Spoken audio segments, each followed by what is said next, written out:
Just finish up 2 bananas. So today I was at a coffee shop. I finished the book Anti-Fragile, and this video I'm going to tell you about 2 books that I'm writing at the moment. I want to get your feedback. And each book has a certain point to it. There's a certain reason why I'm writing these 2 books. And what's very valuable here with these videos is that I'm going to tell you the principles behind each book, and I want you to I want to get your feedback. I really value your opinion, because I want to make sure that what I want to convey from my heart, authentically, and things that are like, listening to the voice inside me, whatever I want to convey, I want to get the world's thoughts. I want to see if what I'm putting out there is beneficial, and I don't think it's gonna affect the writing as much as it's like feeding something to the universe, and then the universe gives you something back, and I want to make it better and better. I want to improve my writing. I want to improve my concepts, because essentially the way I think of it is like this. Whenever I read books, right? So right now I just finished Anti-Fragile. I'm almost done with Irresistible by Adam Alter. And the next book I'm going to buy is either Sapiens or Black Swan. And the way I think is, when I read these books, it affects my writing. It not just the style of the writing, but it affects how I conceptualize different thoughts. And because I love reading so much, I'm getting so much out of, especially reading Nassim Taleb. He's by far my favorite author of all time. Like, he beats like Eckhart Tolle and even Mark Manson and Dan Brown. Like, I mean, this guy's phenomenal. I really like his writing. So let me tell you about the 2 books and get your feedback on that. The first book is about my strength, and this is my ultimate strength. The tentative title is The Biggest Balls in the Game: How to Make Yours Even Bigger. And that's going to change. It's kind of very, I was talking to Lala. He said it's very much pigeonholed into the pickup community, or like the game community, and we don't really want that. We want it to be very broad in general. And essentially it revolves around my ability to I don't want to say like game the system. It's my ability to allow my curiosity to flourish in very uncertain type atmosphere. So when I encounter something that's chaotic or a lot of disorder, how I thrive on that, and how I use my curiosity to diminish my fear, right? And that curiosity is almost like a child's curiosity. It's very lovey-dovey, right? And I've been able to really take advantage of knowledge that is being imparted by this amazing people in the world, right? So you look at all the fitness celebrities like Elliot Hulse and that tribe, and then you look at all the pickup instructors and RSD and that tribe, and then you look at getting into the entrepreneurial game and meeting with venture capitalists in Silicon Valley and getting into that funnel game and interviewing different people and starting a business and that kind of thing. So and it's also like getting free shit without paying, being in places like backstage of rock concerts where I wasn't supposed to be, and sneaking into places which I wasn't even allowed to be inside. And all of that is very natural to me. It's very easy. So right now, the book, Biggest Balls in the Game, How to Grow Yours Even Bigger, it essentially conveys, I try to deconstruct how I do things so easily when it comes to approaching very famous people or people who are my idols, like RSD Tyler. In a previous video I talked about how I met RSD Tyler, so that's part of it. And in the future I'm going to talk about how I interviewed different people and how I snuck into places and how I filmed things that were like pretty much illegal, but they were really beneficial to a product, and how I didn't really give a shit, like no fucks given type attitude. So that's the first book. The second book The tentative title is Purchasing a Prostitute for Your 12-Year-Old Son. A practical guide for parents about pussy. And that book, I know it's a long title. Feel free to give me your thoughts on what the title should be for both books.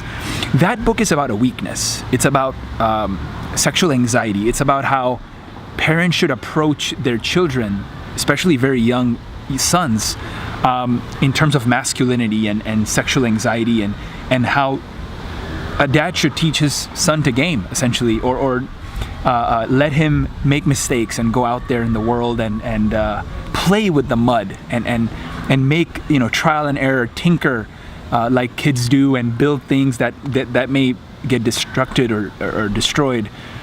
And that book is really amazing. I wrote the prologue. Oh man, I get chills when I write stuff like that, because it's so it's so universal, right? It's so universal. Like how should a dad or how should a mom parent their son, or even their daughter, but it's mostly for sons.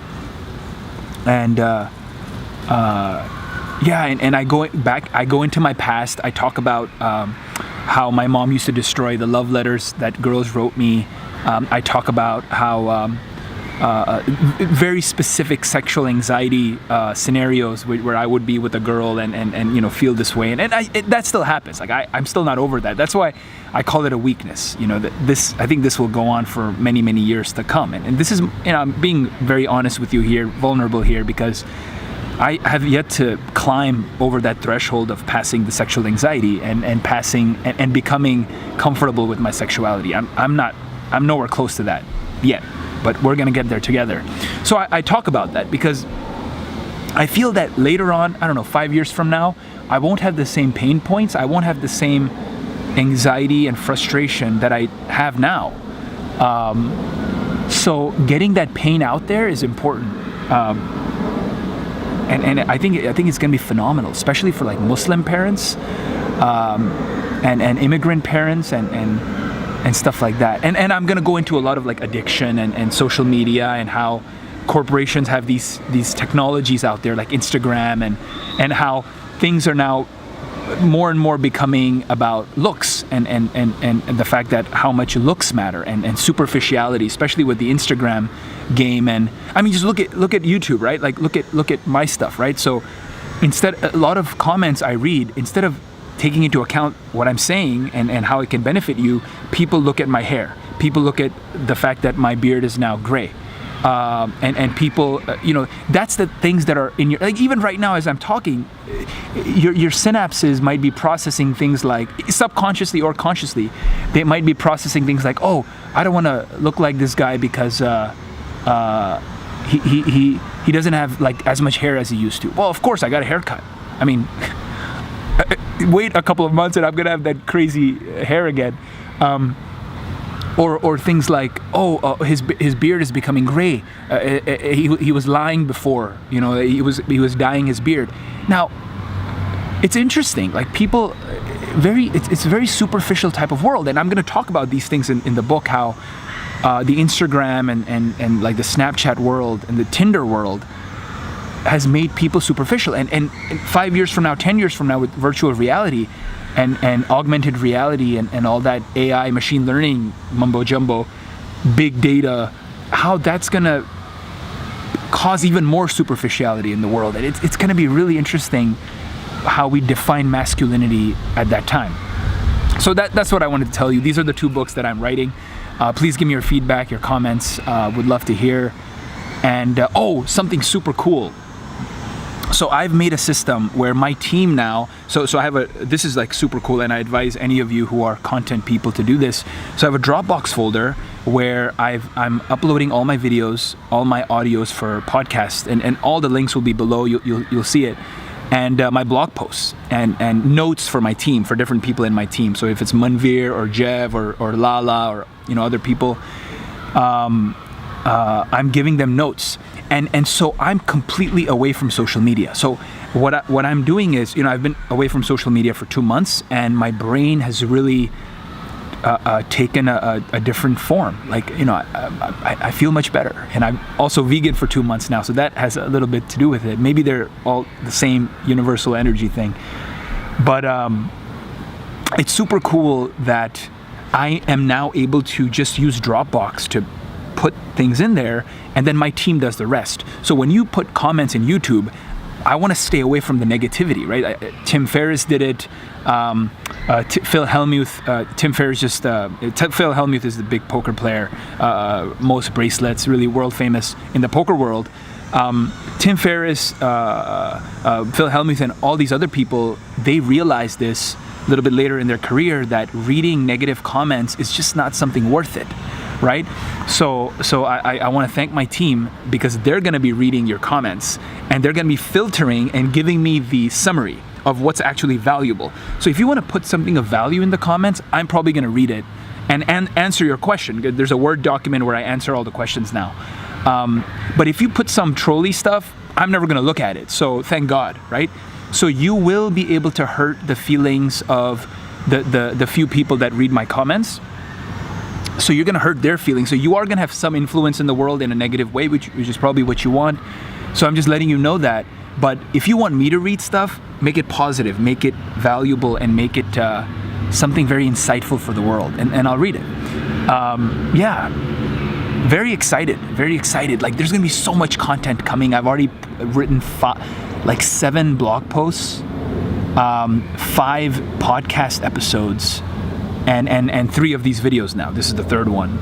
So I'm back. It's been a couple of months. Probably go to Bali in October and film in Indonesia a bit. That'll be fun. And all I do now is write. Write and read all day. Very anti-fragile. And essentially what's going to happen in, 6 months from now, when these books are written, I'm going to put them out there, and you guys will be the people to read them first and be the early adopters and share those with your friends. And let's make these New York Times bestsellers, man. We don't have to just go the ebook route. Let's do a real thing. Let's make the world aware of what's going on. And one thing that I really want to focus on is like the pickup culture. I mean, look at Neil Strauss. He wrote The Game, and he did well. A lot of people read it.